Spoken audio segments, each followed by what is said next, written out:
We're back with album review. What's going on? So this week is one that you guys picked, and like I've said before, and we've said before that if you have a pick, like you want us to listen to an album, just leave it in the comments down below, and we'll get to it at some point. And this week, you guys suggested "Among the Living" by Anthrax. So we have done this band before. It's been like a few years now. We did they're probably their most famous album, "Spreading the Disease," and that came out just before this one. So I don't really have much context for this episode, but I know they're one of the big four of thrash metal. They're probably like the fourth out of the four of them, like in fame and notoriety. But they had a lot of good songs on like their few albums that they put out. I mean, they put out quite a few albums, but sorry, you're good. They put out quite a few albums, but they never were like as popular as the other big four. But they were fairly like noticeable. Yeah, I don't think I've ever listened to any Anthrax before this because I was not on the album reviews yet when they did Spreading the Disease. Yeah. So this was a fresh listen for me. Yeah, I guess we could just jump right into it because I don't really have anything else to say. Alright, there's only 9 tracks. Yeah. First track is the title track, Among the Living. I like the opening. Yeah, I thought it was good. I thought it was a good track.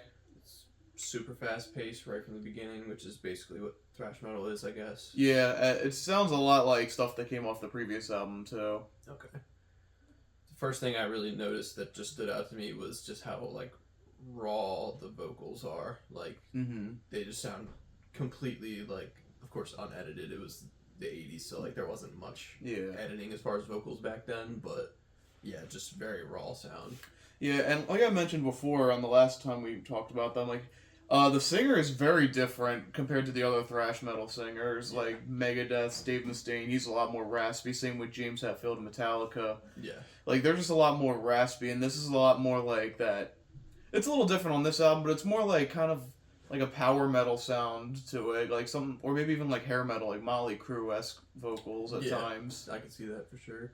He's got like a higher tone to his voice than most of the other bands you're talking about. Yeah. And at times it even has just like a spoken sound to it almost, rather than like singing. Yeah.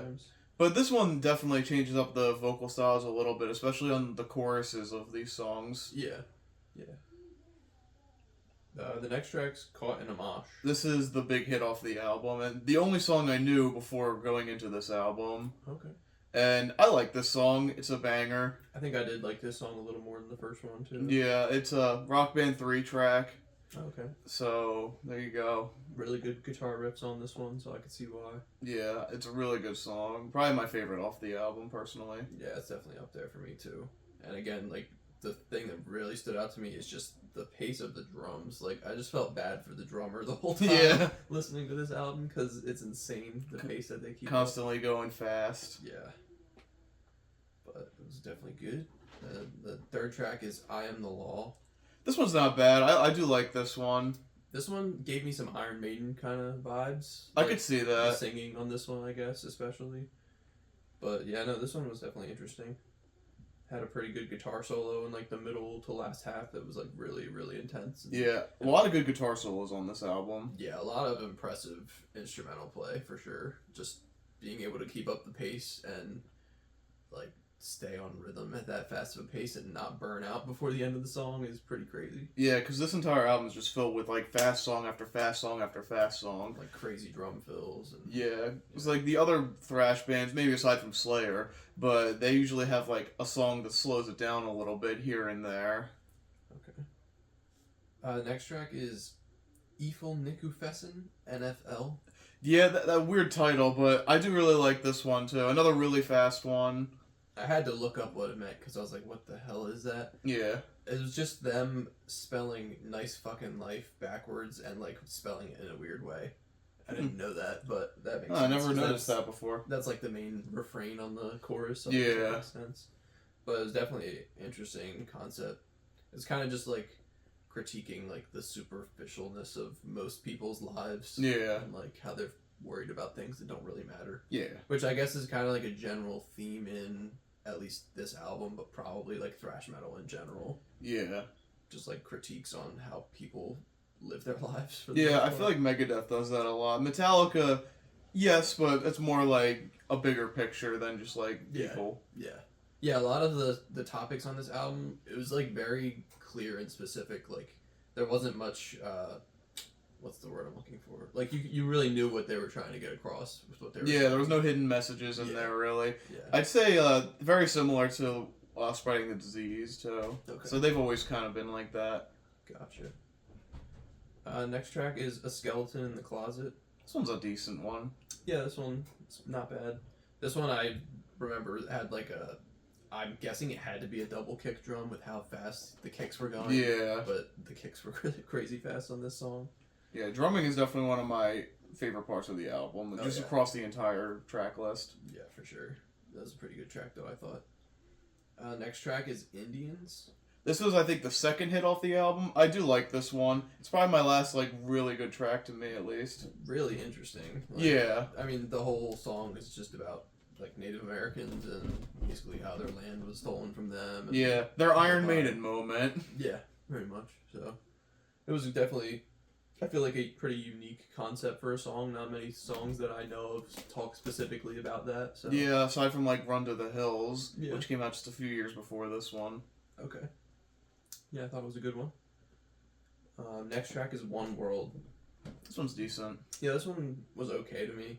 Yeah, this one was like touching on Cold War since that was still going on at the time. Yeah, I'm starting to draw to a close around this time, but still like the height, like the second wave of communist fear. Yeah. Or third wave, I should say. So it was kind of like an unconventional like song for promoting peace. Like you wouldn't think it based on the sound, but the lyrics like it's basically just trying to promote peace. And, yeah. Like it says the Russians wouldn't like destroy the world on purpose kind of thing. Like they wouldn't just bomb the world. But the next track is Medley ADI/Horror of It All. Yeah, I guess it's like two songs put together. I like the first half. The second half, I think, is just decent. Yeah, I'd agree. Pretty much the same thought I had on that one. Yeah, even though the first half's just all instrumental, but hey, I love the instrumental, so... Yeah, that when I first was listening to this one, I was like, oh, this track doesn't have any lyrics, and I was like, oh, never mind, it does. I deleted that note. But, no, it was pretty good. And then the final track is Imitation of Life.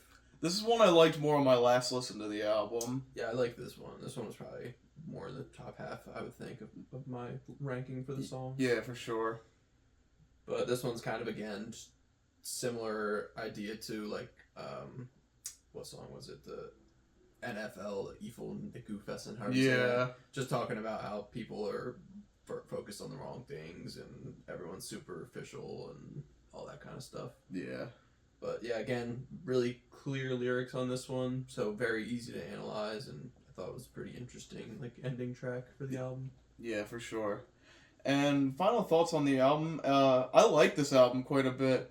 I don't know if I like it as much as Spreading the Disease. I don't think there's as many memorable tracks on this album. Okay. But still good album. Still probably my second favorite album by them. It's the second one I've listened to.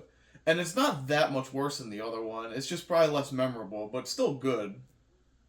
Yeah, I would say I have still not a ton of experience with thrash metal. Yeah. Like, the band I'd be most familiar with would be Metallica, but they're very different than Anthrax. Yeah. At least from this album. Yeah, their instrumentals on this album are very reminiscent of, like, the early Metallica albums, like Kill 'Em All, maybe even Ride the Lightning, but after that, they would get their own unique sound. Okay, yeah. But I guess go into scores then? Yeah, I will give this a solid 7. I think it's pretty good. I gave Spreading the Disease an 8. I think that's about right for me. I was going to give this one a lower score, but I actually do really like most of the tracks, so I have no real complaints. I was going to give this one a 6 out of 10. Alright. Mainly probably just because thrash metal is not really, like, my thing. I'm not that used to it yet, at least. But nonetheless, it was definitely, like, super impressive guitar playing and drum playing, and the vocals were pretty unique. But, yeah, I don't know. I thought it was interesting concepts throughout the song. It's just really a genre that I need to grow on me a little more. Yeah, and if you're going to listen to any more Anthrax, do Spreading the Disease. It's definitely better than this one and has more, like, memorable tracks. Okay, I've definitely heard of that album, so I might check that one out. It's got Madhouse on it, which is, like, their biggest hit. I know, like, I've heard that this album is, like, very highly regarded in like thrash metal albums. Oh of all yeah, time. said to be one of the greatest of the 80s. Yeah, so it's definitely just more of a personal score for me based on that. Yeah. But What have you got this week? so next week, I think we're gonna go for an artist that we've done maybe about a year ago or within the last year. Okay. We're gonna do Tame Impala's album Lonerism from 2012. Okay. So it's his second album. Alright, I've never listened to this one. I probably know maybe one track off of it. Yeah, you probably know like one or two, I think. Alright.